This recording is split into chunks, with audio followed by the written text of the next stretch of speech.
buenas noches. Bienvenidos a esta jornada.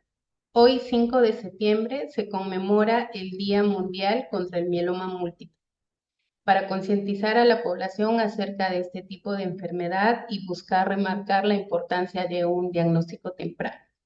Agradecemos al Colegio Médico del Perú por organizar este importante evento. Esta noche tendremos la participación de dos médicos especialistas, expertos en el manejo de esta enfermedad, con dos importantes ponencias. Al final de las ponencias pasaremos a la ronda de preguntas, para lo cual les pido que a lo largo de las charlas realicen sus consultas a través del chat de la plataforma. En primer lugar, vamos a presentar y damos la bienvenida al doctor Yul Vázquez, médico oncólogo del INEN y médico del staff de neoplasias hematológicas de Oncosalud AUNA, quien nos expondrá el tema tratamiento del mieloma múltiple. Adelante, doctor. Buenas noches, doctora Quintana. En primer lugar, quiero agradecer al Colegio Médico por darme la oportunidad de poder hablar sobre tratamiento de mieloma múltiple en la realidad peruana en este día en el cual eh, se, es el Día Mundial de la Lucha contra el Mieloma Múltiple.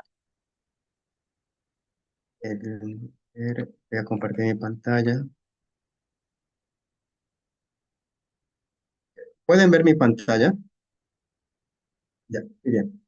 Entonces, el, vamos a ver cuál es la realidad peruana del tratamiento del mieloma múltiple. No tengo ningún conflicto de interés. Entonces, primero voy a aterrizar un poco en la parte de la epidemiología para poder ver en realidad cómo están yendo nuestros pacientes, tanto en la parte de incidencia e incluso en la parte de la mortalidad.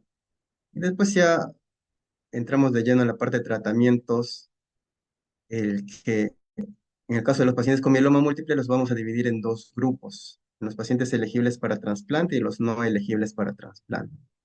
Lo que tenemos acá en el Perú. Entonces, cuando nosotros hablamos de mieloma múltiple, según la Globocan del 2022, vamos a ver que la incidencia ajustada por la edad es de 2,18, lo cual nos da un aproximado de 740 casos nuevos al año. Nosotros hicimos un trabajo donde se recopiló data de 19 años de pacientes con mieloma múltiple en el INEN y vimos que en los últimos años, por lo menos el número de pacientes nuevos diagnosticados en el INEN era de aproximadamente 90 a 100 pacientes.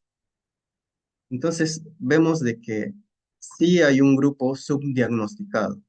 El- si bien es cierto, el INEN es el centro de referencia y estudios, puede estar probablemente tratando un 20 o 25% de la población del Perú. Entonces, vemos de que aún así el número de pacientes con mieloma múltiple es inferior a lo reportado en el Globocan 2022. Acá podemos ver por los grupos etarios. Cada año, mientras van pasando los años, se van diagnosticando más casos nuevos, probablemente también porque ya hay una mayor concientización. Si hablamos de mortalidad, la mortalidad está alrededor de 1,65 por 100.000 habitantes, lo cual nos daría un aproximado de 560 muertes al año. En el caso de las muertes, probablemente es un poco más, eh, debería ser un poco más real los resultados. El, Se planteó como un trabajo de investigación ver cómo van los pacientes con mieloma múltiple fallecidos según los registros de SINADEF. Este es un trabajo que todavía está en sus inicios, donde se reportaron todos los pacientes que en la ficha del SINADEF tenían el diagnóstico de mieloma múltiple con el CIE-10 C90.0 y se vio de que mientras van pasando los años hay un aumento de reportes de fallecimientos con diagnóstico de mieloma múltiple, pero vemos de que en los últimos años el número de fallecidos está alrededor de 300 y tantos, pero a nivel del Globocan nos dice que deberían haber 560 muertes aproximadamente. Entonces eso nos quiere decir que también hay un subregistro de los pacientes con mieloma múltiple eh, que están siendo notificados en el SINADEF, ¿no? Puede ser que haya pacientes con el diagnóstico de mieloma múltiple que finalmente no han sido reportados, han sido probablemente se puso como causa de fallecimiento un diagnóstico diferente. Entonces también hay un subregistro, tanto en el diagnóstico de pacientes nuevos como en el número de pacientes fallecidos con mieloma múltiple. Cuando hablamos de tratamiento del mieloma múltiple en Perú, es prácticamente muchos de los que ya tienen muchos años trabajando van a ver de que antes se daba quimioterapia, pero incluso yendo un poco más atrás vamos a ver de que el primer caso de mieloma múltiple se reporta en 1844. Entonces, en esta oportunidad, esta paciente, el tratamiento que recibió fue infusión de cáscara de naranja, arburús y unas raíces de ruibarbo. Esta paciente falleció a los 5 días luego de haber sido ingresada a hospitalización. Podemos ver que en realidad tenía un cuadro avanzado, probablemente ya estaba con insuficiencia renal, con hipercalcemia, trastorno del sensorio. Entonces, esto es una muestra cómo se empezó tratando el mieloma múltiple. En el transcurso de los años han ido apareciendo nuevos medicamentos. Esta es una diapositiva del 2016 del doctor Vincent Rajkumar, donde ya hablábamos de drogas antiguas, como los alquilantes, los esteroides, antraciclinas, las drogas que no son tan viejas o no tan antiguas como bortezomib, talidomida, lenalidomida y drogas más nuevas, como pomalidomida, daratumumab. Y en ese momento, el futuro, dentro de las drogas que se podrían haber usado en el futuro, estaba venetoclax. Para hacernos una idea, ¿qué se usaba en el año 2002 al 2006? Este es un trabajo que hicimos con 102 pacientes. Estos pacientes, vemos que la mayoría, el 62% de los pacientes recibieron BAT, que es vincristina, adriamicina, dexametasona. El 28% recibió ciclofosfamida prednisona y recién, aproximadamente en el 2006, ya estaba empezando a aparecer la talidomida como tratamiento de primera línea, pero recién representaba un 6%. Entonces, en el año 2002 al 2006, esto era lo que nosotros usábamos en el instituto. De hecho, que cuando ingresé a la residencia, recuerdo muy bien que dentro de una de las primeras charlas donde se iba a hablar sobre talidomida, el título de la charla era Bat is dead, o sea, Bat ya estaba muerto, porque pasábamos a una segunda generación, ¿no? Ya no hablar de quimioterapia, sino hablar de inmunomoduladores. Y estos pacientes que recibieron BAT en su mayoría, ¿cuánto vivían? Es una curva de sobrevida global, donde los pacientes tienen una mediana de sobrevida global de 27 meses. Es decir, los pacientes vivían menos de 3 años y la sobrevida a los 5 años era de 27%. Este dato es importante porque cuando nosotros estamos frente al paciente y nos dicen, por ejemplo, cuánto es mi sobrevida, uno, teniendo esos datos, más o menos puede decirles, ¿no? Cuánto podría ser sobrevida si eligiera eh, quimioterapia o si eligiera ciclofosfamida prednisona, por ejemplo. Vamos a ver más adelante cómo esta sobrevida ha ido aumentando. Entonces, definitivamente con los tratamientos actuales sabemos de que los pacientes, si no tienen alto riesgo, fácilmente podrían pasar esta mediana de sobrevida. En el instituto se empezó a combinar ciclofosfamida con talidomida y dexametasona. De hecho, que hay estudios a nivel internacional donde hay esta combinación. Tiene diferentes nombres, algunos lo llaman Talcidex, pero básicamente lo que hicimos en el instituto fue dar un régimen donde se daba ciclofosfamida por, por 4 días continuos asociado a talidomida diaria y dexametasona semanal. En estos resultados los reportamos, llegó a ser publicado ese trabajo, donde vimos de que la mediana de sobrevida global fue de 81 meses, mientras que en el estudio de BAT más ciclofosfamida prednisona, la mediana de sobrevida era de 27 meses, en este estudio fue de 81 meses. Entonces vemos de que ya la sobrevida está aumentando, probablemente por, por una combinación, una sinergia entre la talidomida, la dexametasona y la ciclofosfamida. En este estudio específicamente también hubieron pacientes que se trasplantaron. De hecho que nosotros, eh, este estudio es del 2008 al 2012, pero se hizo un seguimiento a los 7 años. Entonces, hubieron pacientes que habían recibido CTD y finalmente fueron trasplantados, por lo cual no podemos afirmar con total certeza de que esta sobrevida es solamente con CTD, ¿no? Sino hay una mezcla de pacientes con CTD sin trasplante y CTD con trasplante.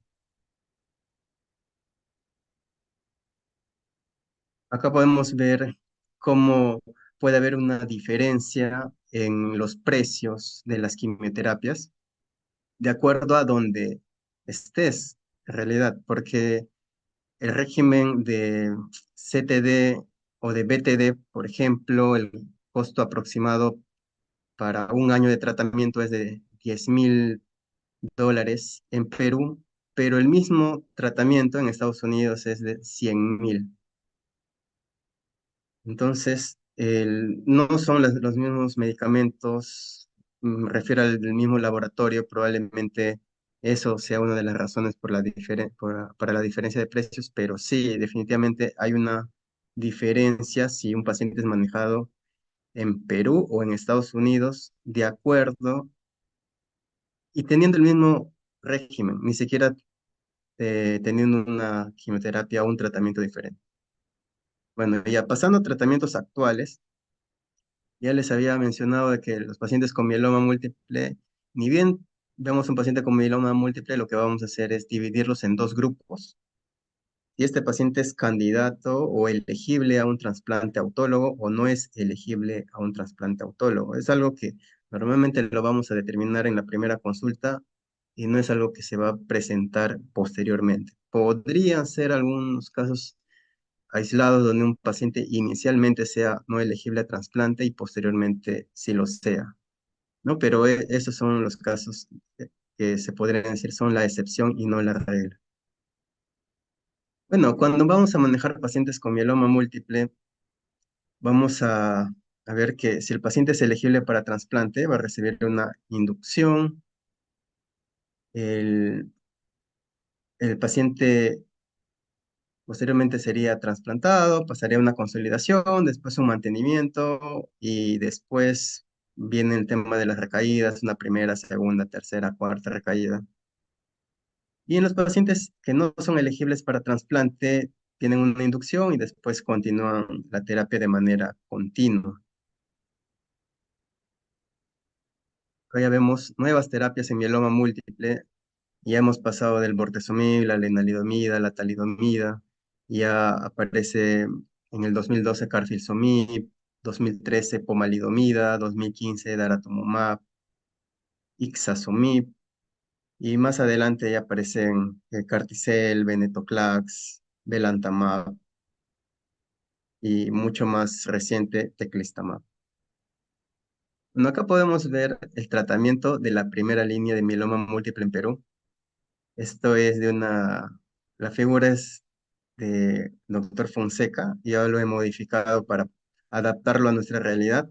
Lo que podemos ver es que inicialmente el tratamiento es con BAT, Ya les hablé de que en el 2000, 2002 los pacientes mayoritariamente recibían BAT.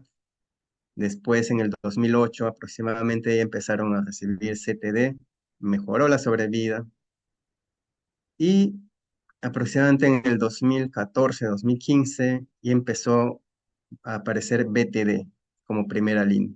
Antes de eso se usaba bortezomib como tratamiento de rescate y BTD sigue usándose actualmente como tratamiento de primera línea en las instituciones públicas como en el INEM, en muchos otros hospitales, pero también sabemos de que hay hospitales en provincia que incluso no cuentan con bortezomib y actualmente siguen recetando talidomida, dexametasona o incluso ciclofosfamida, talidomida, dexametasona. No es una realidad que en realidad no lo podemos negar. Pero en la parte privada vemos de que ya se está usando BRD, bortezomib, lenalidomida, dexametasona, como primera línea en los pacientes elegibles para trasplante y en los pacientes no elegibles uno podría usar BRD Light. Y también sabemos de que hay algunas aseguradoras que están cubriendo la cuadrupleta de Dara. El, en Estados Unidos ya están recomendando una cuadrupleta con Dara, Portelena, Dexa. Y bueno, ¿y qué vendrá en el futuro? Hay muchos ensayos clínicos que están tratando de, de hacer más combinaciones. Obviamente no se están ajustando todavía a la realidad peruana. Entonces, hablando un poco de BTD, son gráficos que van a ser presentados en el Congreso Internacional de Mieloma Múltiple, que va a ser el 25 al 28 de septiembre, donde se aceptó un trabajo que se realizó en el INEM. Los pacientes recibieron BTD como primera línea y podemos ver de que las tasas de respuesta completa estricta fue del 50% y la sobrevida global no fue alcanzada, la mediana de sobrevida global no fue alcanzada y la sobrevida global a los 5 años fue de 68%.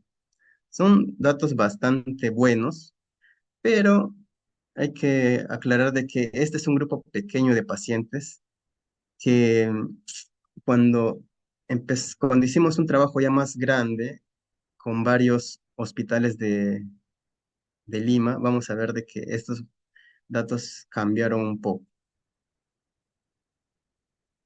Este es el trabajo que se mandó al ASH de este año, que es bortezomib, tripletas basadas en bortezomib como tratamiento de primera línea en los pacientes con mieloma múltiple de reciente diagnóstico.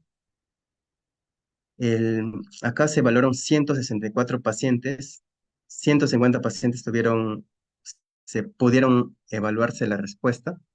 La tasa de respuesta global fue de ese 83% y tasa de respuesta completa más respuesta completa estricta fue de 43%. Ahí vemos que baja. En este caso, los pacientes que recibieron, las tripletas estaban eh, comprendidas por bortezomib, talidomida, dexametasona, por bortezomib, ciclofosfamida, dexametasona y por bortezomib, lenalidomida, dexametasona. Si vemos la sobrevida para el grupo de BTD fue del 77%, pero este grupo incluía pacientes que habían sido trasplantados y que no habían sido trasplantados, y del 100% a los 5 años para el grupo de BRD, pero hay que resaltar de que este grupo, el 100% de pacientes fueron trasplantados. Entonces, definitivamente nos demuestra de que usar una buena primera línea y luego trasplantar a los pacientes va a hacer de que aumente la sobrevida global comparado a los pacientes que solamente reciban la tripleta con talidomida. Acá está un resumen, como para poder hacernos una idea cómo ha ido la evolución de las sobrevidas a nivel de los trabajos peruanos publicados. Para BAT, la sobrevida BAT con ciclofosfamida prednisona, ambos regímenes fueron los que se usaron en este trabajo. La sobrevida global fue de 27 meses, con CTD la mediana sobrevida global fue de 81 meses, y con BTD y BRD ya no se alcanza la mediana de sobrevida global. Entonces tendremos que comparar con la sobrevida global a los 5 años. BAT solamente da un 27% de sobrevida a los 5 años, CTD 58%, BTD en el grupo pequeño daba una sobrevida de 69%, el BRD da el 100% en los pacientes que fueron trasplantados. Definitivamente hay un progreso en la sobrevida global, pero también tenemos que saber que no está llegando a todas las instituciones. Idealmente, el BRD debería ser usado en todas las instituciones públicas. De hecho, que hace poco nomás se ha mandado en mi institución, se presentaron los documentos para que la enalidomida sea incluida como primera línea en los pacientes candidatos a trasplante. Está pendiente su evaluación. Este ya es un algoritmo más nuevo, donde los pacientes van a ser divididos lo mismo, elegibles para trasplante, no elegibles para trasplante, y si son elegibles, aquí sí tenemos que ver los riesgos. Lamentablemente, a nivel de Perú no está, no disponemos todavía de manera, no está totalmente disponible, porque hay algunas pruebas que sí podrían, sí se podría acceder, pero básicamente por pago del propio paciente, ¿no? No son cubiertos por las instituciones. Y acá podemos ver una comparación, cómo era el algoritmo de manejo en el 2014. Esto es lo que publica el doctor Rajkumar en su actualización de manejo de mieloma, que lo publica todos los años. Vemos qué es lo que recomendaba en el 2014 y qué es lo que recomienda ahora en el 2024. ¿No? En el 2014 había una estratificación de tres riesgos: estándar, intermedio y alto riesgo. Y vemos que en los pacientes elegibles para trasplante, en de alto riesgo recomendaba BRD, riesgo intermedio BCD, y en los de riesgo estándar incluso RD. Pero ya en el 2024 vemos de que los pacientes tienen que recibir sí o sí una cuadrupleta, DARA-BRD o ISA-BRD, esto según los últimos resultados que se publicaron, que se presentaron en el ASCO y en el EJA, ¿no? Incluso tanto para pacientes de riesgo estándar como pacientes de alto riesgo. Es decir, ha habido una evolución, por lo menos en los hospitales TOPS que tratan mieloma múltiple. Vamos a ver incluso que a nivel de la NCCN todavía no ha habido un cambio en las últimas guías. Bueno, acá está, pacientes con mieloma múltiple elegibles a trasplante autólogo. Si es un riesgo estándar, una tripleta, puede ser Borte Lenadexa, en el caso del INE sería Borte Talidexa, y si fueran de alto riesgo, no hay forma de categorizarlo por la parte citogenética, pero podremos basarnos en algunas características clínicas, como por ejemplo la presencia de plasmocitomas, ¿no? En este caso deberían recibir darabortalidexa, y si estuviera disponible darabortelendex, ¿no? Que tal vez es más para algunos seguros oncológicos, ¿no? Sabemos que sí hay casos que han sido tratados de esa manera. Los pacientes no elegibles a trasplante, vamos a categorizarlos en dos: si son aptos o si son frágiles. Si un paciente es apto, debería recibir una tripleta, podría recibir Bortelena, Dexa, eh, Light, donde hay una dosis reducida de la lena. Y si es frágil, podría recibir Dexa o podría recibir incluso Bortedexa, ¿no? La idea es que sea una dupleta y a elegir el tratamiento de acuerdo a las comorbilidades que podría tener un paciente. Si tiene riesgo de trombosis, tal vez no sería ideal darle lenalidomida, y uno preferiría dar bortezomib dexametasona, pero si el paciente finalmente no califica para tratamiento, tal vez podría pasar a un manejo estrictamente paliativo. Bueno, esta es la progresión del mieloma múltiple. Seguramente ya lo han visto muchas veces esta diapositiva. Y en tratamiento de rescate, ya dejando de lado la primera línea, inicialmente sabemos que se presentó daratumumab como monoterapia, como el estudio Sirius, y después han ido apareciendo en combinación con el estudio Castor, donde se da daratumumab, bortezomib, dexametasona, el estudio Pollux, daralena, dexa. En la parte privada sí están aprobados estos dos estudios, el Castor y el Pollux, y en la parte pública, al menos en la parte del INEM, si bien es cierto tenemos la aprobación, en la práctica no hemos tenido todavía ningún paciente que haya recibido, ¿no? Por un tema de costos. Sabemos de que en e-salud sí han llegado a usarlo. Y también tenemos la combinación de DARA, carfilzomib, dexametasona, que sabemos también que algunos seguros oncológicos están cubriendo. También tenemos el estudio Apolo con DARA, POMA, DEXA, donde seguramente si un seguro no cubre carfilzomib podría usar esta opción. Y hay otros tratamientos de rescate que no están disponibles en Perú, Belantamab, Carticel. Bueno, acá me faltó agregar eh, los de cuerpos específicos.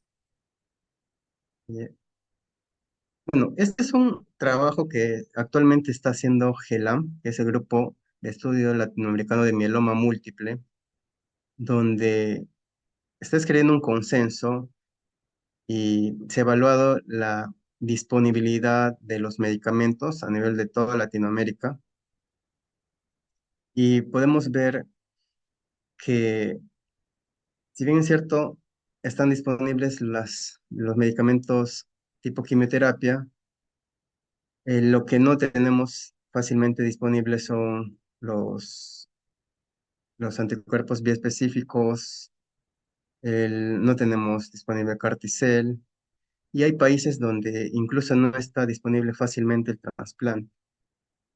Y acá lo podemos ver un poco mejor. Este es el, esta columna le corresponde a Perú, donde Perú sí tiene, bueno, por lo menos en las instituciones, el INE en este caso tiene trasplante, que sería el centro de referencia para los otros hospitales. Y vemos de que no tiene disponible al momento carfilzomib. Y podemos ver también que otro país que está en una situación mucho más complicada es Cuba. Cuba no tiene acceso a trasplante, incluso no tiene acceso fácilmente a bortezomib. Otro país que tiene cierto falta de disponibilidad de medicamentos es República Dominicana, ¿no? Y hay otros países que sí, en verdad, tienen mayor disponibilidad. Tenemos a Brasil, tenemos a Chile, tenemos a Uruguay y también a Argentina. Esta es la tabla de Perú, donde se se, se hicieron encuestas donde preguntaron qué está disponible, qué no está disponible, y de ahí es donde sale la matriz de toda Latinoamérica. Bueno, en la parte de la situación actual del mieloma, recuerdo mucho esta jornada científica de la Sociedad Peruana de Hematología, donde ya se intentó saber cuál es la situación actual del mieloma, ¿no? Y se invitaron a diferentes instituciones, y justamente de esas reuniones que uno puede darse cuenta de que hay hospitales donde no tienen bortezomib, hay hospitales incluso en provincia donde incluso es difícil conseguir talidomida y mucho menos lenalidomida, ¿no? Esto fue en junio del 2022, ¿no? Y acá también presento lo que estamos haciendo, ¿no? En el Grupo Peruano de Gamapatías Monoclonales, haciendo actividades académicas, estamos llenando un registro nacional de mieloma múltiple, hay proyectos de investigación del grupo peruano. Entonces creo que ahora más que nunca hay mucha gente que está remando para que el acceso no solamente al tratamiento, sino también un diagnóstico más temprano se pueda dar en estos pacientes con mieloma múltiple. Bueno, como conclusiones, las opciones de tratamiento han aumentado en los últimos años a nivel de Perú. Nos falta mucho todavía, la supervivencia ha mejorado dramáticamente y esto sobre todo en los pacientes trasplantados. Y el, diríamos que el mieloma múltiple es una enfermedad tratable. Es mucho más difícil decir acá en Perú de que podemos curar a un paciente con mieloma, que probablemente es uno de los tópicos que ya se está abordando en países como Estados Unidos, donde hay pacientes que incluso podrían tener, catalogarse como curados, ¿no? Entonces acá es un poco más difícil porque en nuestra primera línea no estamos usando el mejor tratamiento, lo cual haría que nuestros pacientes tengan una mayor sobrevida y ¿por qué no decirlo? Por lo menos desde el punto de vista de definición hasta podría decirse curado. Bueno, y esa es mi última diapositiva. Gracias por su atención. Muchas gracias, doctor Yul. Gracias por su ponencia, ha sido muy didáctica. Hemos visto a lo largo de los años cómo ha sido la evolución del tratamiento en el Perú. Lo vamos a invitar para la segunda parte para responder las preguntas. Bien, a continuación vamos a presentar al doctor Antonio Carrasco, médico hematólogo de la Clínica Angloamericana, quien nos va a presentar el tema Nuevas terapias, anticuerpos biespecíficos, CAR-T-cell, CAR-NK-cell en mieloma múltiple. Adelante, doctor. Buenas noches, Shirley. Muchas gracias al Colegio Médico por la invitación. Felicitar al doctor Yul por la bonita presentación y saludar a toda la audiencia en un día tan importante como es la lucha internacional contra el mieloma múltiple. Si puedes colocar mis slides, estoy yo un poquito lejos, estoy fuera del país, pero con gusto estoy participando.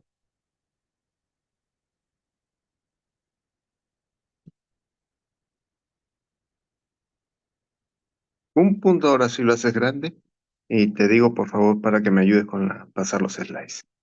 Un punto importante que debemos recordar en el mieloma es la peculiaridad que significa que es una enfermedad en el país subdiagnosticada. Eso nos lleva a tener cientos de peruanos que no tienen diagnóstico de mieloma. Y parte de la educación que tenemos que dar como especialistas es eh, invitar y dar a conocer los datos de mieloma para que las referencias sean más prontas, en primer lugar. Segundo lugar es de que se ha visto eh, eh, en la peculiar forma de tratar el mieloma, es que es una enfermedad que recae y que por mucho tiempo se considera una enfermedad incurable. Y eso es una verdad, ¿no? Podemos ver que hay buenas tasas de sobrevida global, podemos ver que hay buenas tasas de respuesta, pero el control de la enfermedad es muy compleja y que requiere una secuencia de tratamientos que es la que nosotros vamos a observar. Siguiente, por favor. Ya el doctor Yul conversó sobre las principales terapias que tenemos nosotros, pero ahí no queda la historia. Y una parte muy importante que ya tenemos en nuestro armamentario médico es el uso de la inmunoterapia. Y se pueden ver ahí que tenemos anticuerpos que están conjugados con drogas, como el belantamab. También tenemos los CAR T-cells, que son células T modificadas, dirigidas contra dianas o objetivos de las células de mieloma. Y de ahí tenemos dos, de los estudios KARMA y el estudio CARTITUDE. Tenemos anticuerpos biespecíficos, tenemos también anticuerpos desnudos, así se le denomina, y también tenemos que reconocer que tenemos múltiples targets para poder lograr objetivos de controlar mieloma. Esta gráfica puede mostrar las diferentes formas que tenemos de atacar la célula de mieloma de una manera más directa, con objetivos terapéuticos o dianas terapéuticas, mediante la utilización de la combinación de anticuerpos o la utilización de células entrenadas, que pueden ser las CAR T-cells o como las que ya vamos a ver en un momento, los CAR-NK. Siguiente, por favor. Punto importante es ver de que estas familias terapéuticas de mieloma ha crecido sustancialmente. En la parte izquierda de ustedes pueden ver las primeras líneas o las terapias que iniciábamos nosotros, y el doctor Yul, habrá que recordar que una de las que usamos muchos años, inclusive antes del BAT, fue el melfalán. Y el melfalán prednisona era de las terapias que yo conocí por los 90 que más se utilizaba, vía oral, que producía control de la enfermedad, pero muy poquita respuesta. Luego vino una serie de modificaciones hasta que llegó los inhibidores de proteasoma, dentro de ellos principalmente el bortezomib, y que estas modificaron realmente la manera como ver el tratamiento, combinados con los inmunomoduladores, donde la talidomida fue la primera de ellas. Digamos que esa región verde del slide son las que hemos estado nosotros involucrados por bastantes años. Luego aparecieron otros IMIDs como la lenalidomida y recientemente la pomalidomida, que tenemos un buen grupo de pacientes tratados y que mantienen remisión con estas drogas. Sin embargo, la historia surge con otros medicamentos que tienen diferentes mecanismos de acción, como el venetoclax, el Inexor, el iberdomide. También la presencia de los anticuerpos dirigidos contra el CD38, en la cual tenemos el daratumumab y el isatuximab. Otros anticuerpos dirigidos contra el BCMA, en la cual tenemos al belantamab. Y algunos anticuerpos nuevos dirigidos contra un target distinto, que es el SLAN F7, que es el elotuzumab. Es importante mencionar porque estos anticuerpos son los que están ahora siendo involucrados en las primeras líneas de tratamiento e inclusive logrando las tasas de respuesta más importantes, logrando mayor sobrevida de la enfermedad, inclusive las mayores tasas de enfermedad mínima residual realizadas por citometría. Después ya en el lado, digamos, morado de esperanza, tenemos los anticuerpos biespecíficos, en los cuales hay uno que está en rojito, que es el teclistamab, que vamos a hablar ahora un momento, dirigidos contra el BCMA, y el más abajito, el ranatamab, que son moléculas biológicas que están dirigidas de una manera inteligente a unir tanto el linfocito T con la célula tumoral. Y finalmente, las terapias celulares, en las cuales tenemos los CAR T-cells, son dos de ellas, el AID y el Cilta-cel. Ambas han mostrado las más altas tasas de respuesta, pero no son las únicas. Hay algunas que están en desarrollo e inclusive en la parte inferior del cuadro, la generación de CAR T-cells halogénicos con la intención básicamente de tener un producto congelado para disponibilidad. ¿Qué nos dice esta tabla? Primero, que la cantidad de medicaciones que tenemos, nosotros tenemos que saber en qué momento utilizarla y obviamente hacer un tipo de secuencia. Eso es importante. Segundo, de que se sigue investigando porque a pesar de estos avances, las tasas de recaída están presentes y tenemos que tener alternativas cuando el paciente requiere después cuando han fracasado las primeras líneas. Cuando van fracasando las líneas que están en el área verde, comenzamos a correr obviamente hacia el lado morado. Siguiente, por favor. Esta slide muestra las recomendaciones que se tiene en el caso de los pacientes que han fracasado las primeras líneas de terapia. ¿Qué pasa si un paciente, por ejemplo, le hemos dado bortezomib, le hemos dado lenalidomida, le hemos dado talidomida y por ahí, bueno, le hemos dado daratumumab y ha fracasado? Porque esa situación ya existe en nuestro medio, pacientes que han sido sometidos a primera o segunda línea de tratamiento o han sido sometidos a trasplante autólogo y han recaído. Y hay recomendaciones, y estas recomendaciones son pues reales, pacientes que ya tienen o han recaído a más de 3 líneas de terapia, vienen la recomendación ya sea y en la parte superior se puede ver los CAR T-cell o los anticuerpos biespecíficos. Es importante primero reconocer lo siguiente. En general, en oncología y oncología hematológica, cuando tenemos mayor cantidad de recaídas, generalmente la respuesta a los medicamentos nuevos es menor y el tiempo de respuesta es corto. Esa es una situación general. Sin embargo, lo que se observó con el advenimiento de los CAR T-cell fue todo lo contrario. Vean en la parte inferior. Las tasas de respuesta en CARMA y CARTITUDE, que fueron los estudios para los CAR T-cell, hablan en el rango de respuesta global de 73 hasta 98%.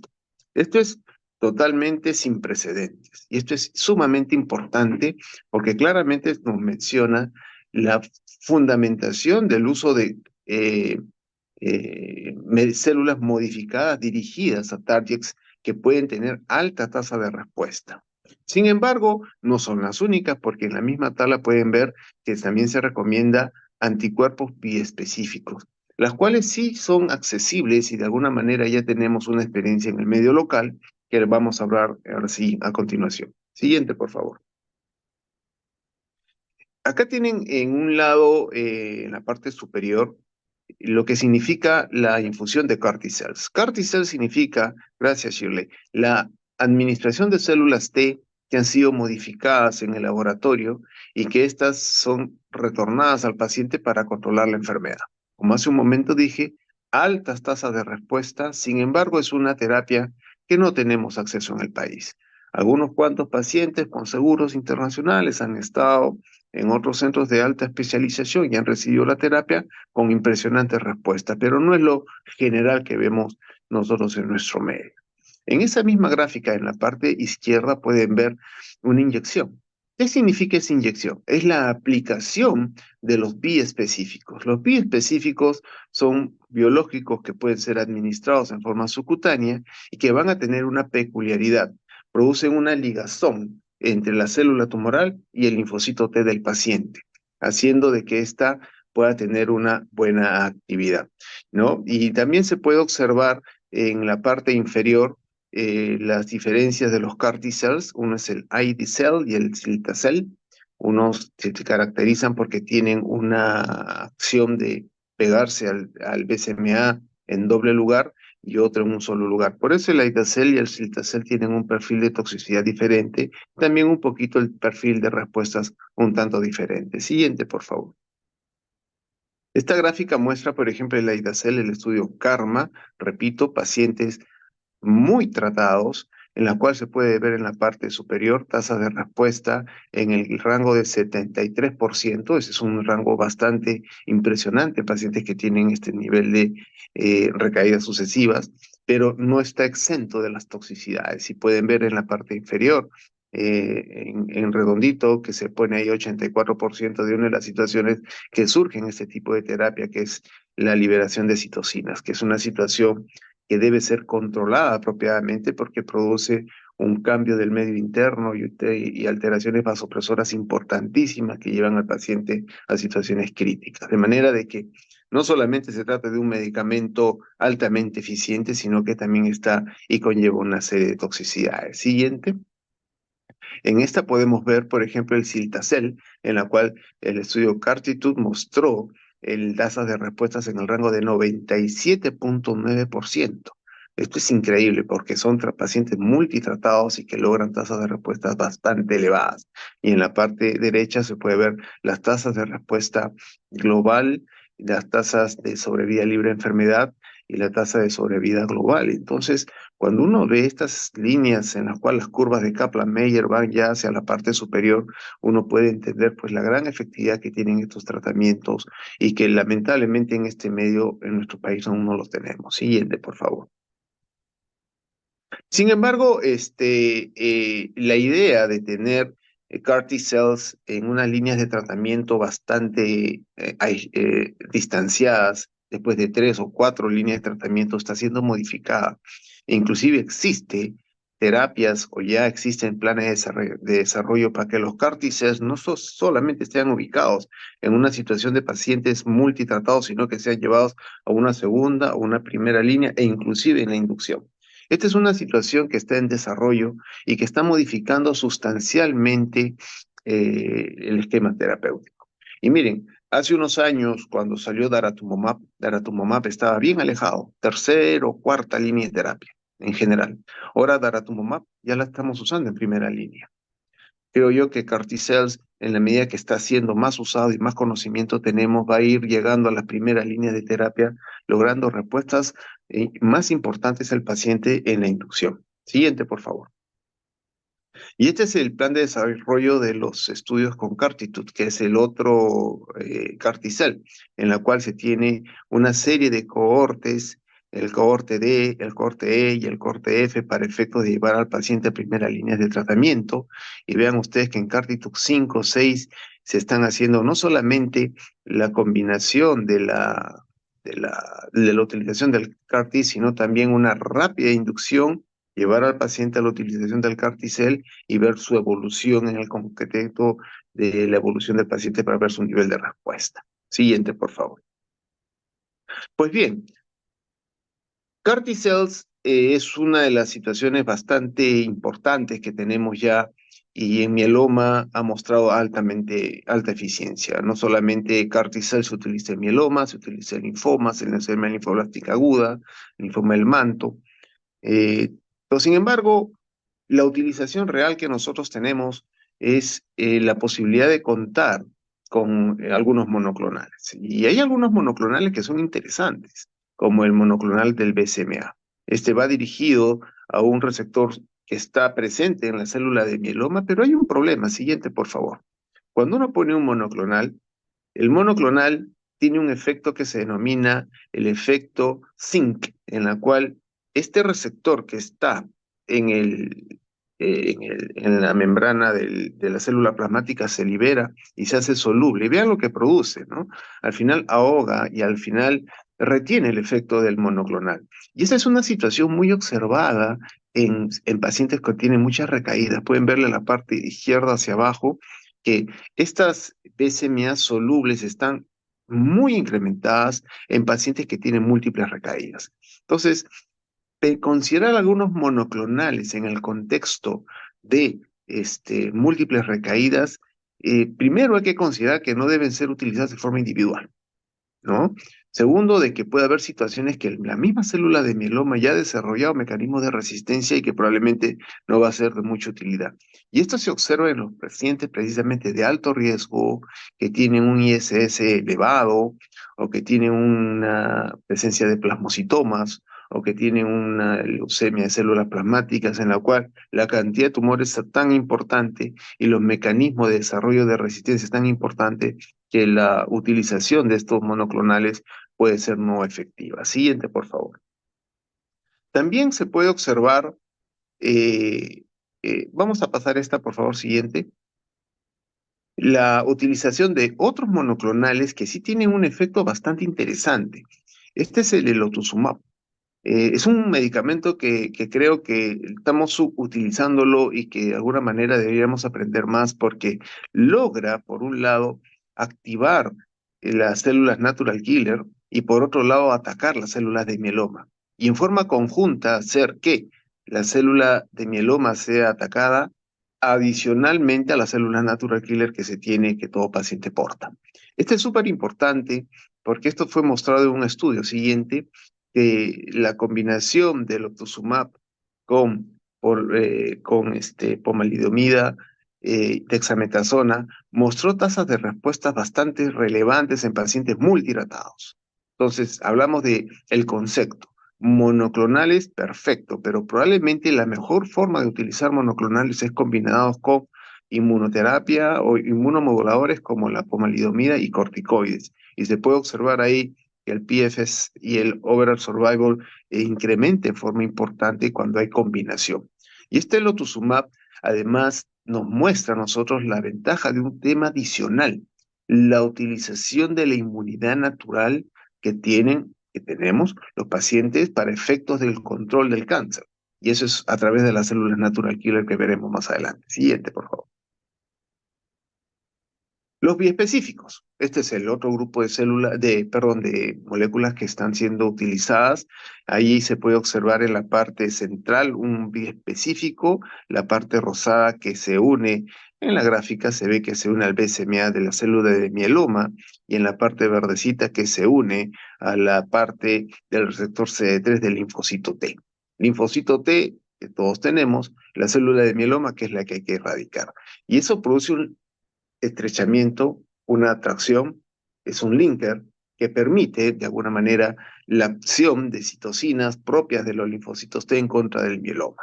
Y esto es relevante porque esto de los biespecíficos no solamente es un concepto para el mieloma. El biespecífico se viene utilizando en linfomas, en tumores sólidos, se viene utilizando también en leucemia linfoblástica aguda. Acá recientemente en Houston están comenzando a haber protocolos nuevos para el efecto en leucemia mieloide aguda y una serie de entidades oncológicas, más las de hematología, a efectos de que este concepto de atraer tu inmunidad cerca al tumor a través de este biespecífico, por eso se le llama bi, ¿no? Doble. Permitirá el mayor control de la enfermedad. Y obviamente se tiene diferentes targets terapéuticos. El CD3 es el mismo para todos, porque es el linfocito T, pero lo que puede cambiar es el target que está en la célula de mieloma y que en este caso se puede ver en la parte inferior. Pudiera ser un CD38, un BCMA, el CD138, el GPRC5D y otros tantos. Particularmente importante es el BCMA y el GPC-RC5D, los más relevantes porque son los que ya tienen productos que están siendo utilizados clínicamente para mieloma. Siguiente, por favor. Esto es una tablita básica que nos dice lo siguiente. Son anticuerpos biespecíficos y vean ustedes, ya tenemos 6 que tienen un desarrollo clínico relevante. Las 2 primeras que están en la parte izquierda son teclistamab y el ranatanab, que ya están aprobadas y vienen siendo utilizadas, son de utilización subcutánea y semanal. Este es un punto importante. Estos productos están buscando una modalidad que signifique lo siguiente. El paciente con mieloma que ya tiene múltiples tratamientos, cuando le dices vas a tener que hospitalizarte para efectos de un tratamiento posterior, ya lo piensan, ¿no? Entonces, tratamos de hacer un tratamiento lo más ligado al manejo ambulatorio. En el paciente recibe su tratamiento y el paciente, bueno, lo hacemos un seguimiento estrecho al inicio, pero después puede ya recibir su tratamiento en casa e inclusive en su ciudad natal. Los otros productos que están desde el ABBB hasta el final están en desarrollo. Se ve que se tiene un importante desarrollo clínico en los mismos, se tienen diferencias y la mayoría han logrado respuestas importantes. Y vean ustedes, ya FDA logra aprobaciones de medicación con fase 1, fase 2. El paradigma de que tiene que tener un fase 3, inclusive un fase 3 culminado, es un paradigma que a veces no aplica, porque las respuestas que se están observando con estos productos es tan importante de controlar, por ejemplo, mieloma mediante un elemento que es el control de la enfermedad mínima residual por citometría, hace que inclusive logren aprobaciones relevantes y importantes y prontas. Siguiente, por favor. Este es el esquema, por ejemplo, para el inicio de la medicación de teclistamab y en la parte inferior el ranatamab, en la cual estos medicamentos, como son proteicos, tienen que tener un uso secuencial de poca dosis, subiendo y subiendo luego hasta tener una dosis esperada y se da en forma semanal. Esto le llamamos la rampa. Este es súper importante en el manejo de estos pacientes porque muchos pacientes tienen carga tumoral relevante y si uno utiliza la dosis estándar de primera puede producir mucha toxicidad. Entonces comenzamos con dosis menores, vamos escalando hasta llegar a la dosis relevante y después vamos dando en forma semanal. Y esos protocolos de trabajo de inicio de la inducción con biespecíficos han permitido reducir en forma importante la toxicidad de las mismas e inclusive lograr las respuestas relevantes con un manejo no tan invasivo. Siguiente, por favor. Esta tablita muestra las tasas de respuesta y pueden ver ahí lo he puesto en rojo básicamente con teclistamab y el ranatamab, en las cuales su tasa de respuesta global está en el rango del 60%, ¿no? Súper importante los niveles de respuesta. Recuerden ustedes que las tasas de respuesta con CAR T-cells están en el rango de 60-80%, estos logran un 63-61%, y más o menos todos conservan una tasa de respuesta algo similar, ¿no? Lo que sí hay algunas variaciones son con las toxicidades, básicamente con la liberación de citocinas que está en la parte inferior, CRS, Cytokine Release Syndrome, que tiene que ser monitorizada. Y acá es algo que hemos aprendido mucho de la epidemia, ¿no? Con COVID, nosotros recordemos que los pacientes por COVID desarrollaban pues una tormenta de citocinas y que el paciente terminaba pues en UCI totalmente invadido y bueno, comenzábamos pues con los corticoides, comenzábamos con una serie de inhibidores de interleuquina 6 para efectos de controlar la situación, ¿no?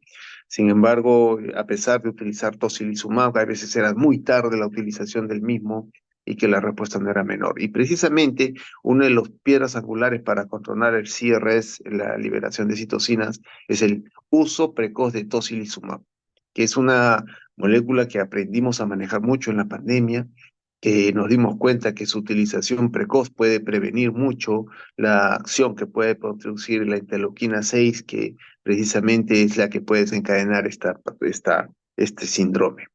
Lo importante es que si el paciente tiene mucha enfermedad, la utilización de la medicación puede producir el CRS y que nosotros tenemos que tener medios para poder controlarlo. Para eso es importante el control y el manejo simultáneo con nuestros intensivistas, con nuestro cardiólogo, con nuestros nefrólogos de nuestras instituciones, a efectos de poder actuar y tener disponibles los medicamentos para poder controlar el evento adverso. Pues vean ustedes, las tasas de respuesta son bastante elevadas. Siguiente, por favor. Esta es una estrategia ya conocida para mitigar la liberación de citocinas, que es básicamente la hidratación. Si es un grado 2, a veces podemos utilizar corticoides, pero ya se viene con una manera más precoz la utilización del tocilizumab. Y ustedes conversen con sus intensivistas, e inclusive ellos conocen perfectamente este síndrome por la experiencia con la pandemia, en la cual la liberación de interleuquina 6, la cual podemos dosar en el laboratorio y tener el resultado, así como quien pide gases arteriales puede tener ese resultado. No es muy compleja la implementación de la interleuquina 6. Tú puedes tomar decisiones e inclusive la administración precoz de tocilizumab y evitar de que este síndrome pueda ser de alguna manera aparecer. Recordemos de que sí son moléculas de alta eficiencia, pero sí son también moléculas de toxicidad. Y nosotros tenemos que saber manejar esa toxicidad desencadenada por el medicamento. Siguiente, por favor. Este es las tasas de seguridad también en relación a infecciones. Vean ustedes. Todos estos medicamentos tienen una alta tasa de respuesta, perfecto. Todos estos medicamentos pueden producir liberación de citocinas, correcto. Podemos controlarla, sí, pero hay algo que también producen, que es la asociación con infecciones que no es menor. Y vean ustedes, en general, el tercio de pacientes pueden estar en el rango que pueden tener infecciones básicamente por un deterioro propio de la inmunidad humoral. El nivel de gamma globulinas disminuye sustancialmente, la población de células de mieloma obviamente disminuye, pero también los plasmocitos normales disminuyen, de manera de que el paciente puede estar involucrado en un cuadro de infección y hay que hacer una buena vigilancia.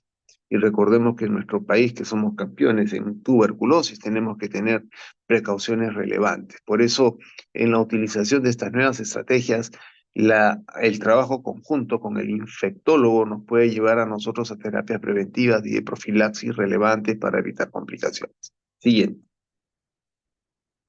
Ese otro biespecífico, probablemente lo tengamos en el país el próximo año. Está dirigido contra otro tipo de antígeno del mieloma, el GPRC5D. Vean ustedes en la parte inferior izquierda las tasas de respuesta que están en el rango casi del 70, 80, 90%. Son valores bastante elevados en el grupo de pacientes que están en tratamiento. Es algo muy curioso este medicamento. Este medicamento tiene un evento adverso muy curioso, cuál es las alteraciones del gusto y que se relaciona mucho con lo que significa el poder deglutir, las alteraciones en todo lo que es la orofaringe y también, obviamente, la liberación de citocinas y la relación con las infecciones. Este es un medicamento también de aplicación subcutánea, el talquetamab, que me permitiría a nosotros la utilización en grupo de pacientes que inclusive han fracasado otro tipo de dianas terapéuticas que pudieran necesitar una terapia adicional de rescate. Siguiente, por favor. Entonces, los biespecíficos ya los tenemos en el medio, ya comenzaron a ser utilizados, o también hemos aprendido algo de los biespecíficos, que es exactamente lo que hemos observado de los monoclonales. Yo recuerdo cuando el rituximab llegó al país, lo se utilizaba como monoterapia de rescate, los primeros protocolos. Posteriormente, la inmunoterapia se convirtió en la quimioinmunoterapia, ¿no? Y tuvimos el CHOP-R y todas las que vinieron después. El daratumumab de igual manera, ¿no? Los primeros estudios fueron como monoterapia, vinieron las combinaciones, y exactamente lo mismo va a pasar con los bioespecíficos, en la cual vemos la combinación de uno o de dos bioespecíficos con diferentes productos, ya sea daratumumab, pomalidomida o lenalidomida. ¿Cuál es la idea? Potenciar respuesta en el contexto de disminuir recaídas, porque esta es una situación común en mieloma, y que te permita mantener la respuesta el mayor tiempo posible. Sin embargo, es un área todavía de desarrollo. Las combinaciones de los biespecíficos, probablemente lo más recomendado es la combinación con pomalidomida por la posibilidad de hacer inmunomodulación, o la combinación con lenalidomida. Siguiente, por favor. Este es, por ejemplo, vean ustedes, el estudio TRIMP, en la cual, miren, las tasas de respuestas están bastante elevadas, ¿no? En el rango de 74, inclusive en algunos casos sobre 100%, cuando combinas tú teclistamab con el daratumumab en pacientes con recaída, ¿no? Acá estás combinando un monoclonal con un biespecífico. Siguiente, por favor. O la posibilidad de las combinaciones que ya existen con otro grupo de pacientes. Yo ahora quiero presentarles un caso de un joven que presentó mieloma a muy temprana edad y que fue con las líneas de tratamientos convencionales que nosotros tuvimos, ¿cierto? O sea, el paciente viene, le damos pues su BRD, hace su trasplante autólogo, le damos su mantenimiento, sin embargo recae, ¿no? Y esta recaída nos lleva a nosotros a pensar en otro tipo de tratamiento, y en su momento el paciente recibe daratumumab, pomalidomida, dexametasona, lo cual le fue bastante bien, y luego vino la pandemia. El paciente tuvo infecciones repetidas, inclusive varias hospitalizaciones por el proceso, con enfermedad todavía persistente, y comienzan las nuevas moléculas, y una combinación importante que hemos podido utilizar es el carfilzomib con daratumumab, que ha logrado tasas de respuesta bastante relevantes. Entonces, esta es una historia en corto de muchos años de un paciente que recibe su tratamiento,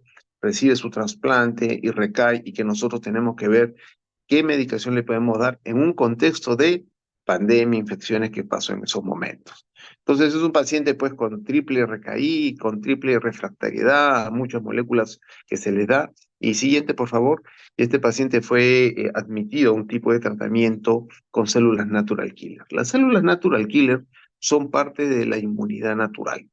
Las células natural killer se pueden obtener de sangre de cordón umbilical. Estas pueden ser expandidas, pueden ser utilizadas e infundidas. O también las células natural killer pueden ser modificadas. Y esta modificación te puede dar un grupo diferente de terapia que se llama las CAR-NK. Siguiente, por favor. Y en la parte inferior se puede observar una experiencia en la cual el CAR-NK, en un paciente multitratado, puede recibir esta infusión, y uno cuando ve CAR-NK, pues se acuerda de las complicaciones de los CAR T-cells, y uno dice, caramba, los CAR T-cells que son muy tóxicos, ¿cómo será la toxicidad del CAR-NK? Y lo que vimos se ve en amarillo, ¿no? Baja nivel de toxicidad, el paciente presentó básicamente un incremento de ferritina, no hubo situación de liberación de citocina, de manera que fue una terapia bastante digamos, importante porque no es tan tóxica, logró muy buena respuesta y sobre todo en un contexto de un paciente que ha tenido múltiples infecciones. Siguiente, por favor. Y acá tenemos lo que se puede hacer. Esta es la célula natural killer. Esa célula natural killer, siguiente, por favor, se puede modificar. Y esta modificación de la célula natural killer puede ser a partir de un cocultivo en el laboratorio que te permite a ti generar solamente la célula natural killer con nanopartículas lipídicas. Y esas nanopartículas lipídicas incorporar dentro de la célula natural killer un RNA mensajero para la expresión del CAR. Siguiente. Y nosotros lo que podemos hacer es en el laboratorio obtener sangre de cordón umbilical, esta se descongela, expandimos, esto es una experiencia realizada con un laboratorio americano en California, en la cual el laboratorio ProMat puede expandir células natural killer de cordón umbilical y estas pueden lograr tasas de replicación bastante elevadas. Y es interesante porque al final es un cultivo y el cultivo lo que necesita son cócteles de citocinas. Tiene la interleuquina 2, la interleuquina 15 y se puede ver en la gráfica que logran replicaciones hasta 250 veces de duplicación, o sea, es una cantidad bastante elevada de células. Siguiente. Entonces, ¿qué sucede? Sucede que se puede utilizar esas células natural killer simultáneamente con los nanopartículas. ¿Qué son las nanopartículas? Y esto nos va a llevar a recordar cómo se comenzaron a generar las vacunas en COVID. Y esta es una tecnología muy ampliamente utilizada en la cual se utilizan las microesferas y dentro de las microesferas, en la parte interna, se tiene la expresión del CAR, que es la que nosotros queremos incorporar en una célula. Siguiente, esto se puede hacer en un proceso que se denomina el cocultivo y se puede ver en la parte inferior mediante el estudio del pico green, ver la cantidad del RNA mensajero que está dentro de la esfera y este se incorpora dentro de la célula natural killer. Y esta célula natural killer lo que hace en el endosoma, ese liposoma, ese nanopartícula lipídica, se libera por la propia acidez que existe en el endosoma y se produce la expresión del CAR. Y tenemos al final una célula NK que está expresando BCMA. Eso no existe en la biología, simplemente es un trabajo de laboratorio de modificación genética siguiente y lo que podemos tener finalmente es una célula totalmente modificada, que es NK, pero expresa BCMA y se puede ver en la parte superior, casi el lado lateral izquierdo de ustedes, la parte central, la gran nivel de expresión del BCMA en una célula natural killer. Siguiente, por favor. Y estas células lo que hacen es, se llevan al laboratorio y se ve que se hacen cocultivos de esas células simultáneamente con células de mieloma que están identificadas. Eso es lo que ven ustedes en amarillo con MH y el RP, son células o líneas celulares de mieloma y cuando uno cocultiva esas células con el CAR-NK, puedes ver la gran liberación de interleuquina 10, la interferón gamma y de perforina. Se ve en la parte lateral en rojo, las barras en rojo, las más altas, las que te pueden ver claramente la toxicidad que tiene esas CAR-NK contra estas células de mieloma. Y en la parte inferior, cuando se tiene células, también de alguna manera se puede observar su nivel de toxicidad y eso lo hacemos mediante las pruebas de Real-Time Cytotoxicity Assay, que es en la parte inferior, para poder ver la liberación de estas citoquinas y la destrucción de las células de mieloma. Cuanto más baja es la curva azul, obviamente es mejor. Y también importante, como son células natural killer, son halogénicas, o sea, disponibles para todos y que no necesita un estudio HLA. Y lo que hacemos es básicamente criopreservarla, mantenerlas congeladas y las tenemos luego para descongelar en el paciente que lo pueda necesitar. E inclusive podemos decir que las grandes ventajas de las CAR-NK pueden ser las siguientes. Las CAR-T pueden demorar meses, repito, meses, e inclusive no darse en grupos que inclusive teniendo acceso como en primer mundo, pues hay una espera importante. En países como los nuestros probablemente no tengamos la posibilidad de hacer CAR-T por lo complejo que es. CAR-NK se vuelve cada vez una manera más accesible, cada vez más importante, que requiere ser apropiadamente investigada porque se ve que tiene bajo nivel de toxicidad y sobre todo que los niveles de producción, porque hablamos de producción, son bastante aceptables. Si se trata de células halogénicas disponibles y de uso disposición inmediata en el caso de los pacientes que lo requieran. Y se puede ver en la parte central derecha cómo ese producto se descongela e inclusive se mantiene estable por 24 a 48 horas. Eso lo hemos probado ya en varios pacientes, un protocolo internacional y que ha mostrado tasa de respuesta importante. Siguiente, por favor. Esta es la respuesta que tuvimos en el paciente inicialmente, paciente que tuvo recaída, después de 2 meses logró una tasa de respuesta importante. Sin embargo, lo que sabemos de las natural killer es que a pesar de su nivel de respuesta importante y de respuesta, disminución de las cadenas y de una enfermedad residual negativa, pues las NK pueden desaparecer y el paciente puede recaer. Siguiente, por favor. Y pues se observó de que el paciente puede 6 meses de la utilización de esas células NK que logró una muy buena respuesta. Bueno, nuevamente apareció la proteína monoclonal, los síntomas del paciente, el dolor óseo, anemia y obviamente en el estudio de la médula ósea, nuevamente reaparición de las células de mieloma en forma importante. ¿Esto qué nos conllevó? Siguiente, por favor, a pensar en una estrategia distinta. Y para pensar en las estrategias, siguiente, por favor, es qué moléculas le pudiéramos dar a este paciente, ¿no? Y ahí viene nuevamente todo el perfil de células, perdón, de terapias que existen, ¿no? Darle monoclonales dirigidos para BCMA, para CD38, inclusive hay que ver la disponibilidad y las situaciones del seguro, ver los recursos que podamos tener en relación a enfermería, monitoreo, cuáles son los protocolos locales que nosotros debemos tener, las conversaciones con los comités farmacológicos, el entrenamiento del personal y sobre todo ver qué es lo que debemos ofrecerle al paciente porque paciente con mieloma que obviamente reaparece la enfermedad puede escalar rápidamente y de una situación controlada se puede volver una enfermedad muy, muy masiva. Siguiente, por favor. Entonces, en el contexto de este paciente y de esta experiencia, se utilizó por primera vez teclistamab en nuestro medio. Esta terapia sí fue realizada en Lima. Está las dosis del proceso del rámpano, del incremento, dosis muy bajitas, inicialmente de 4, luego de 23 y luego de 118 miligramos, todos ellos subcutáneos. Siguiente, por favor. Observamos inicialmente se puede ver acá en el incremento de la interleuquina 6, y esto fue muy interesante. Vean ustedes en la tablita, en la parte inferior, el nivel de interleuquina 6, que estaba en 35, para otro lado, para el lado del 22 de abril, eso es, ¿no? En la cual el paciente comienza su terapia, estamos dándole la dosis y la interleuquina 6 comienza a dispararse e inclusive en esta experiencia fue el uso precoz de tocilizumab para evitar la liberación de citocinas. Y vean ustedes que después de 35 bajó a 2, está bien, pero después al día siguiente estaba en 200.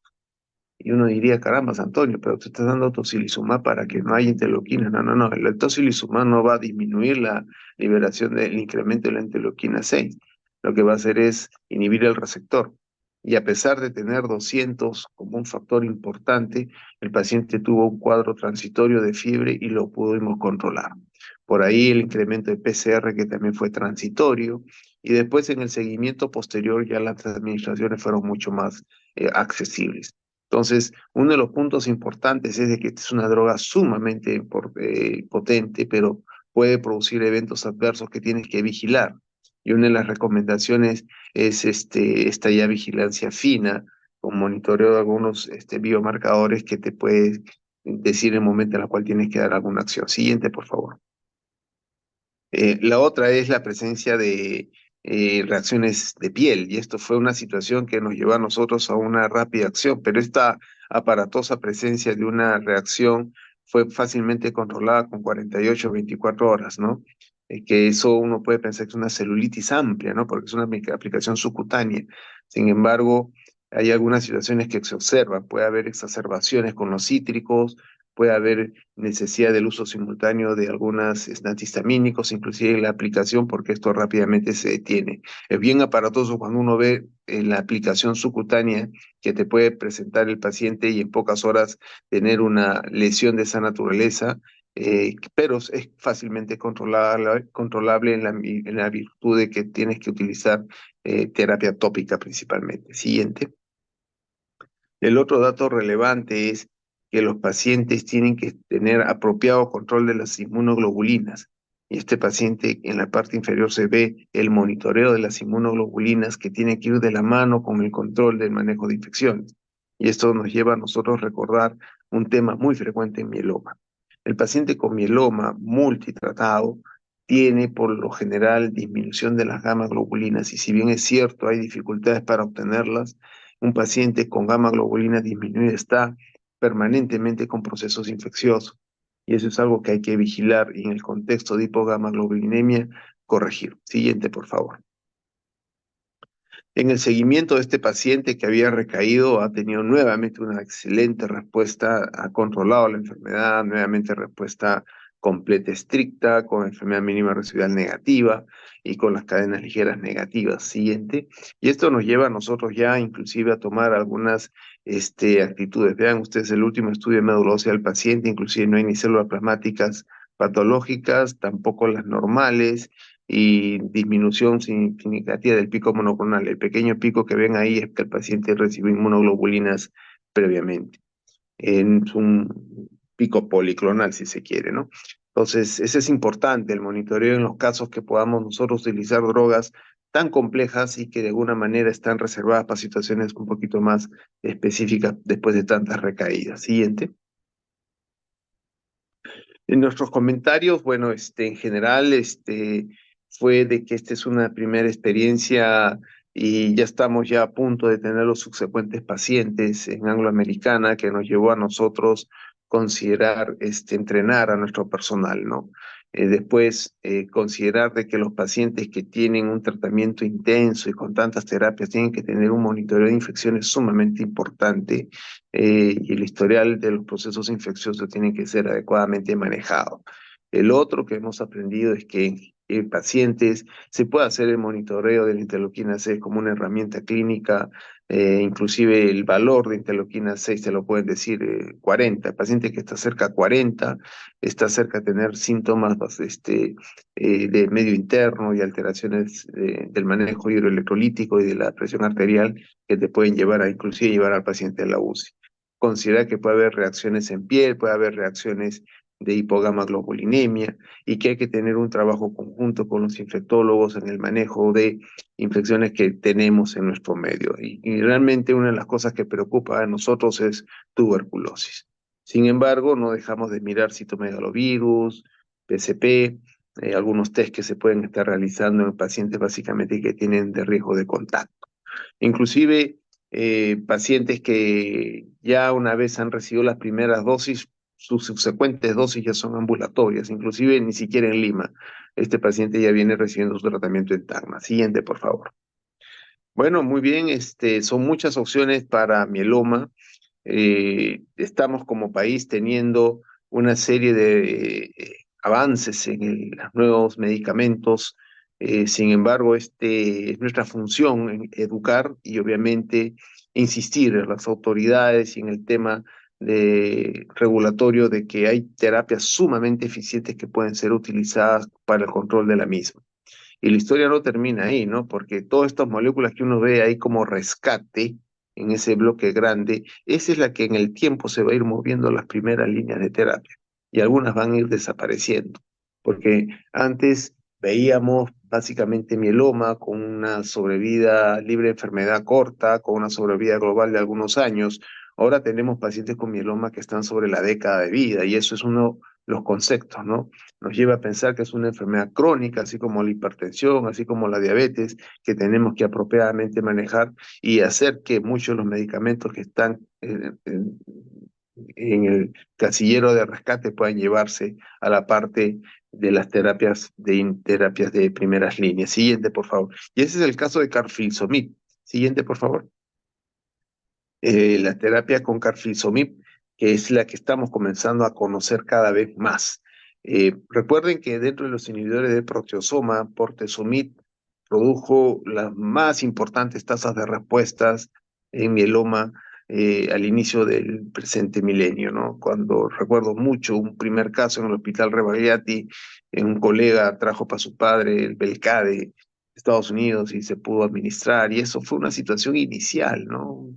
Un producto que recién salía y estábamos comenzando a conocer, y que esto nos llevó luego a que existen otras moléculas que tienen altas tasas de respuesta, inclusive con menor toxicidad, y carfilzomib, que se conocen en las líneas de terapia como el K, están llevadas a las primeras líneas de terapia. Vean ustedes, este es el estudio Advance, que hay un importante desarrollo del uso de la cuatripleta con daratumumab, carfilzomib, lenalidomida, dexametasona, e inclusive está retando a algo que por muchos años nosotros creemos que es la mejor estrategia, que es el trasplante autólogo, pero por ahora sigue siéndolo. Sin embargo, le está retando a que los pacientes que reciban inducciones muy importantes y que luego pasen a mantenimiento se pueda considerar la necesidad del no trasplante. Sin embargo, eso es algo que está en una pregunta inmensa. Existe mucha expectativa de este desarrollo, pero sí se están llevando las mejores moléculas a una situación inicial para ver las tasas de respuestas iniciales. Importante mencionar también dos conceptos. Hace unos meses nos visitó el doctor Jesús San Miguel a Lima y él básicamente nos decía, lleven sus mejores medicamentos al inicio, van a lograr las mejores tasas de respuesta, y casi simultáneamente salió por la FDA las nuevas consideraciones para el manejo de mieloma, y ellos dicen que ya para mieloma lo que interesa es básicamente enfermedad mínima residual por citometría de flujo. Inclusive ese es un factor, un endpoint tan importante, más relevante que sobrevida global y sobrevida libre de enfermedad, y que este va a hacer inclusive que más medicamentos sean aprobados en primera línea de terapia, porque la repercusión clínica de ese endpoint, que es sobrevida, enfermedad mínima residual por citometría de flujo, es tan relevante que conduce a mayor sobrevida libre de enfermedad y sobrevida global. Siguiente, por favor. Esta es una tabla que vemos en los años, muy parecido a algo que presentó el doctor Vázquez, que es que cuanto mejores medicamentos estamos teniendo, las tasas de sobrevida global y las nuevas estrategias terapéuticas van casadas. Van subiendo las nuevas estrategias, van subiendo las nuevas sobrevidas globales a 5 años. Sin embargo, cuando uno quiere ver esto, lo quisiera ver de otra forma. Quiero verlo con sobrevida libre de enfermedad, o mejor aún, quiero verlo con enfermedad mínima residual negativa por citometría. Siguiente.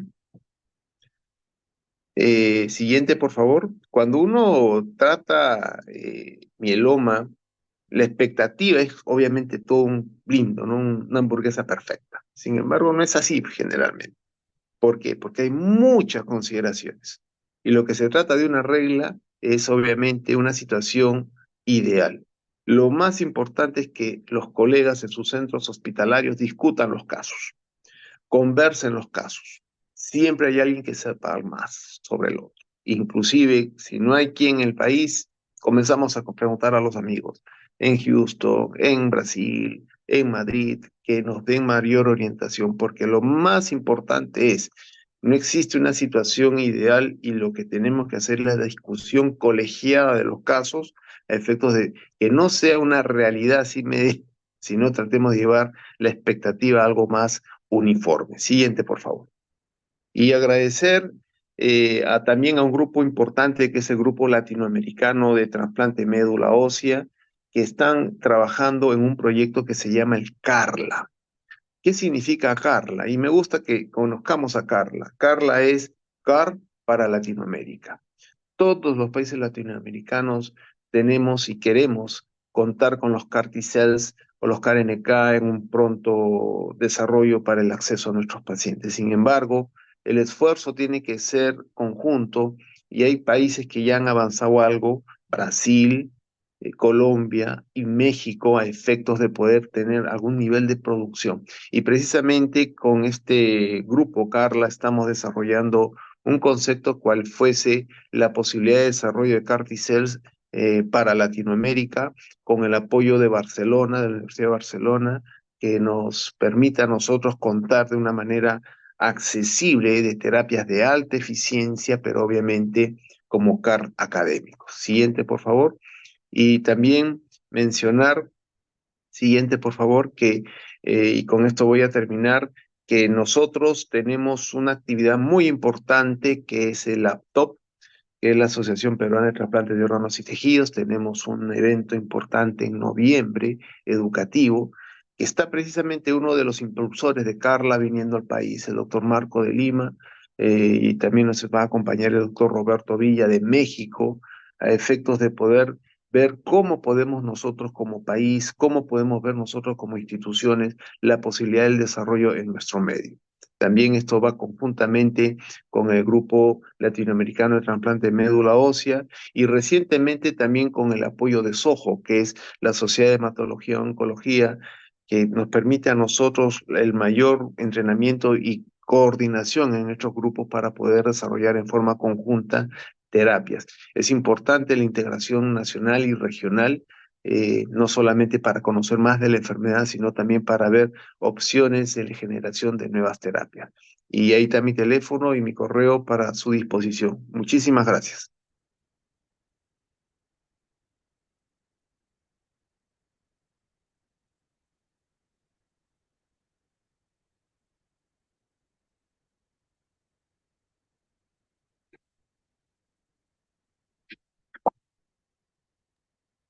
Muchas gracias, doctor Carrasco, brillante exposición. Nos ha hecho un resumen completo de los nuevos fármacos, las nuevas terapias que han sido aprobadas y de hecho también nos ha mostrado un abanico de posibilidades de drogas en investigación para el mieloma múltiple. Bien, vamos a dar paso a las preguntas. El público pregunta ¿cuándo se podrá incluir los exámenes FISH, sobre todo en las instituciones públicas, si se sabe que es un buen predictor de riesgo de mieloma? No sé si nos podrían contestar.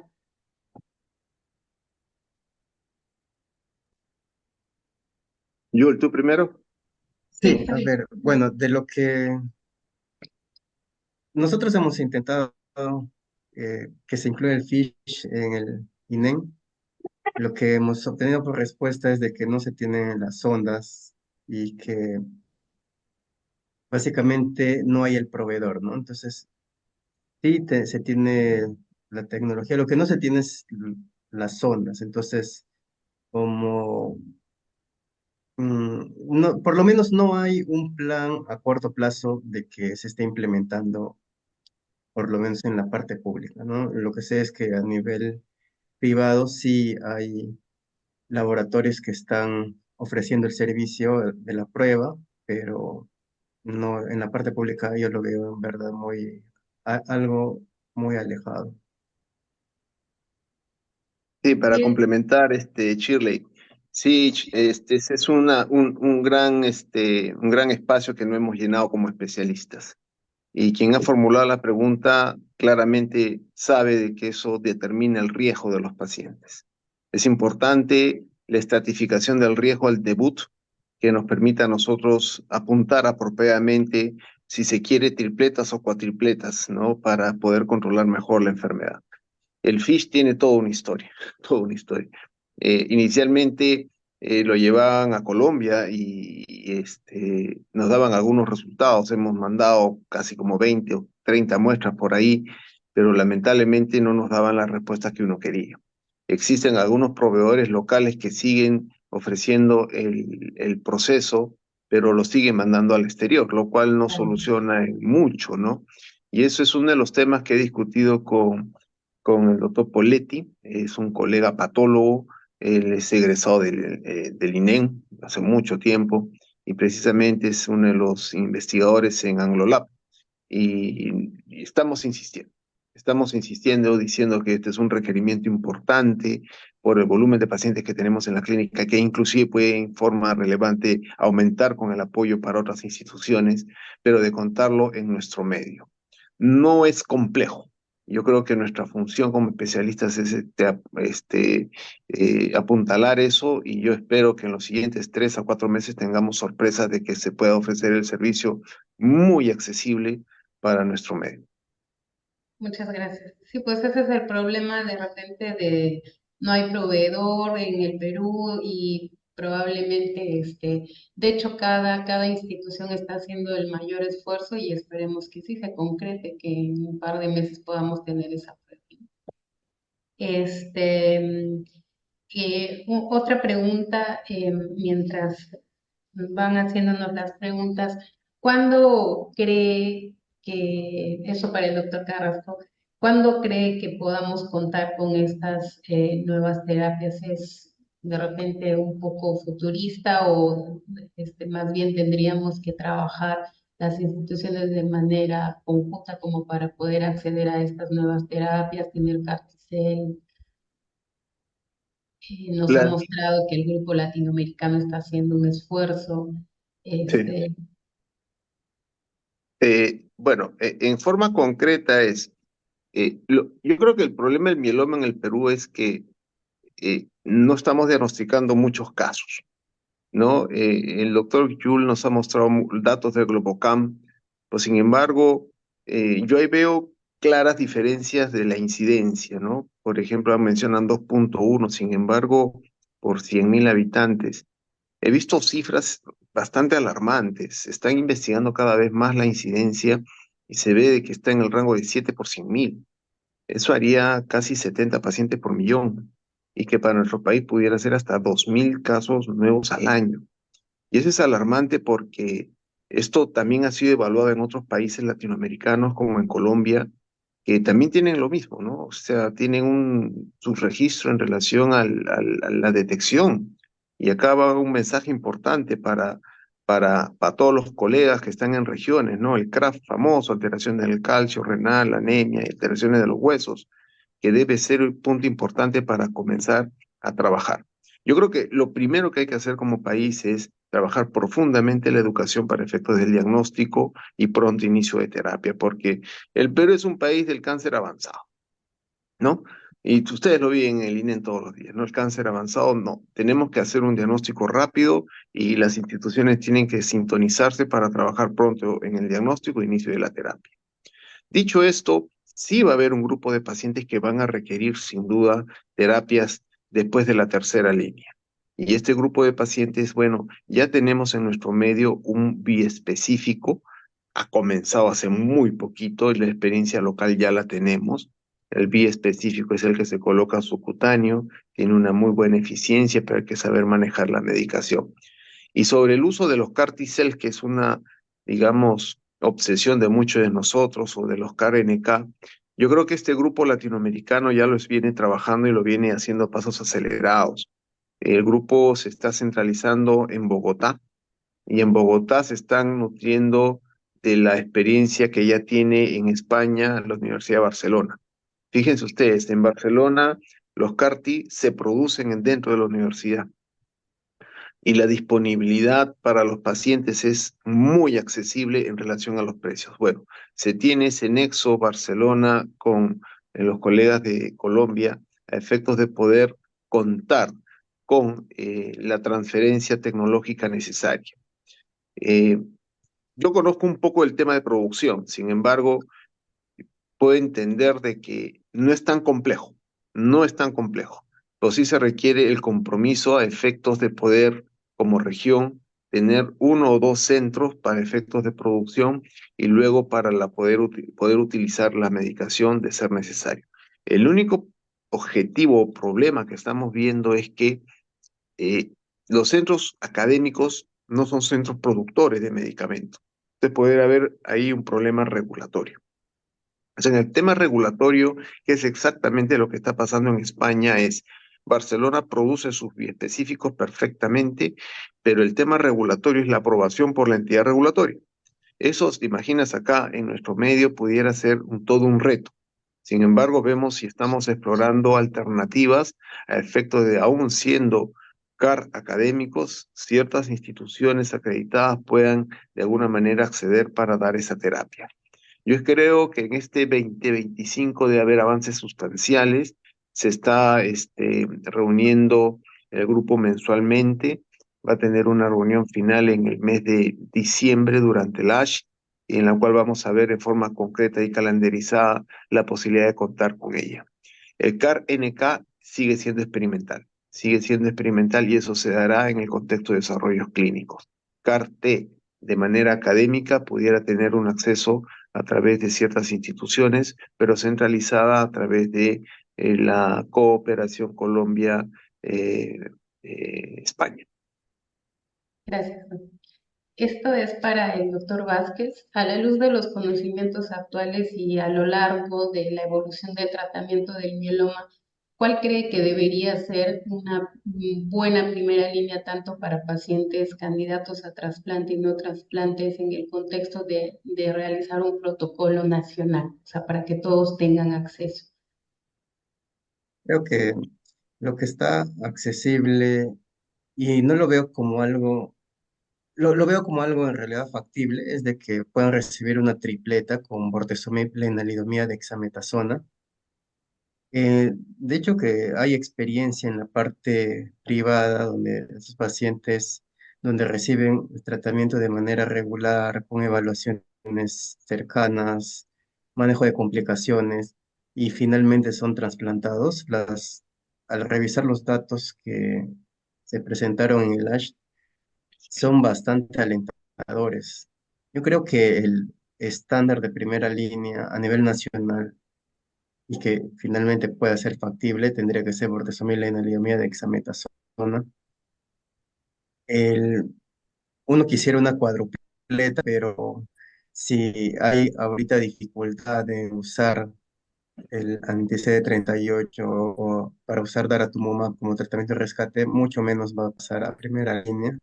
Lo veo muy lejano, pero sí de que la enalidomida pase a primera línea, creo que sí es factible, más bien habría que demostrar a los que finalmente aprueban estos tratamientos, ver de que sí es costo efectivo que un paciente reciba el mejor tratamiento disponible para que tenga una mayor sobrevida, tenga menores complicaciones, menor uso de emergencias, de UCI.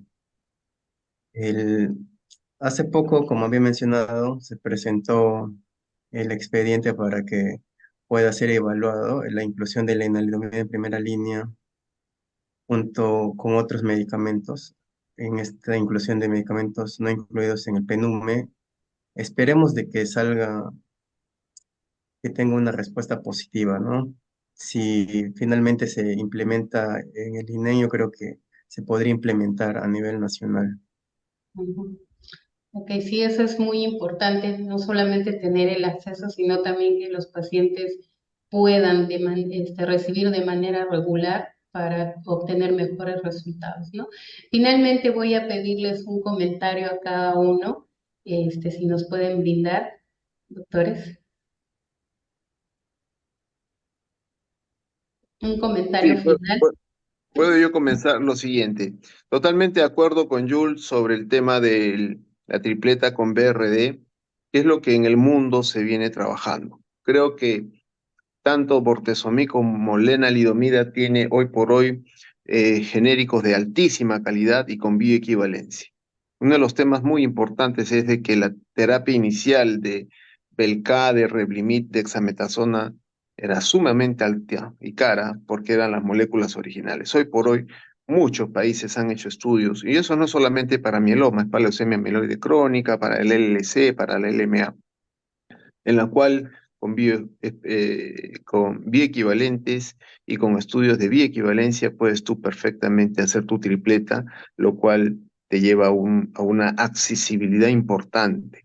Acuérdense de que en el Seguro Social el bortezomib fue aprobado cuando hubo una muy buena, un buen genérico. Y eso es real, eso es real. Y va a suceder igualito con todas las moléculas que tenemos en el área de hematología. Sin embargo, yo veo un cuello de botella que debemos que trabajar y eso compete mucho a tu experiencia, Shirley, que es el paciente recibe la tripleta y rápidamente debe ir a trasplante.